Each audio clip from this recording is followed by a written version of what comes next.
Кыргызстан муфтияты тармактык маркетинг арам деген номер 5 фатвасын чыгарган. Эмнеге мындай өкүм чыгарган жана кандай каталар бар көрүп кетели. 6 пункт. Маани маңызы мүчөлүк акы взнос болуп эсептелген жогорулатылган баа. Кээ бир товарлар жана кызматтар пирамидалык түрдөгү тармактары аркылуу мындай компаниялардын жогорку кирешеге ээ болуш жана дистрибьюторлордун комиссиялык акы төлөп берүүгө жөндөмдүү болуш үчүн жогорулатылган баада сатылат. Мындайча айтканда, көп тармактуу уюм курулуп атат, пирамида сыяктуу деп атат. Көп тармактуу уюм курулуп атат. Ошол уюмдагы кызматкерлерге айлык акы, комиссия төлөш үчүн бул жерде баа кошулуп атат дагы, кымбат болуп кетип атат товары деп атат. Бул мындай айтып атат, бул тажрыйба маани маңызы сүткорлук болуп эсептелген каржы пирамидасына окшошуп кетет деп атат. Эми бул жерде айырмалап атат каржы пирамидасын. Ооба, кошулабыз. Каржы пирамидасында жана жашыруун каржы пирамидасында ушул көрүнүш бар. Товар негизсиз кымбатталган, адамдарга көп суммада акча төлөш үчүн болуп калат андай. Негизинен кээ бир компанияларда бул ушул жашыруун каржы пирамидасы жасаган сыяктуу көрүнүштөрдү жасашы мүмкүн. Бирок мен иштешип аткан Фаберик компаниясында бул көрүнүш жок. Ишенбесеңиз салыштырып көрсөңүз болот. Биздин товар, биздин продукциялардын баасы кадимки дүкөндөрдүн жана павильон базарлардын баасындай эле, ошондой эле баа.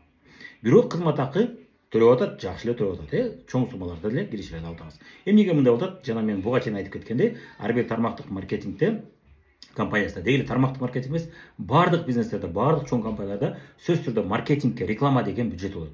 Ошол бюджеттен төлөп берип атат деп түшүндүрдүм. Астында келген адамдардын соодасын же алардын акысын берип аткан жок ал.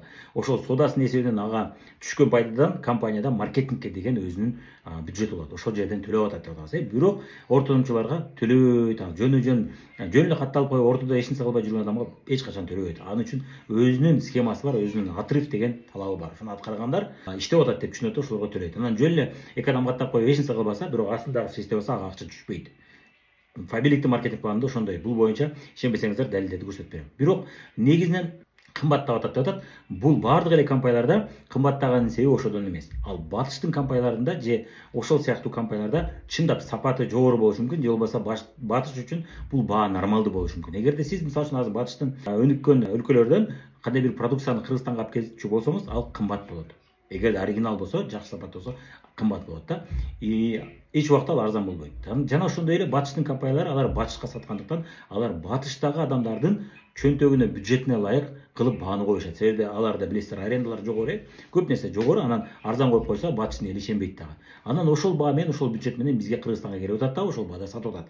Ошондуктан алардын товарынын баасы кымбат болуп атат. Ал эми биз иштешкен Фаберик бул Россиянын компаниясы болгондуктан, бул Россиянын элинин чөнтөгүнө ылайык кылып бааны коюп атат. Бизде ошол эле учурда айлык акы, кызматтар жана аренда сыяктуу чыгашалар аз, салыштырмалуу. Ошол себептен ошого ылайык баа коюлган.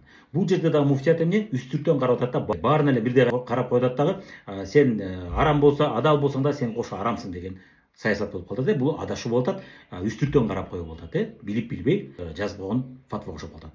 Эми ушундай адашкан, үстүртөн караган фатвага ишениш керекпи?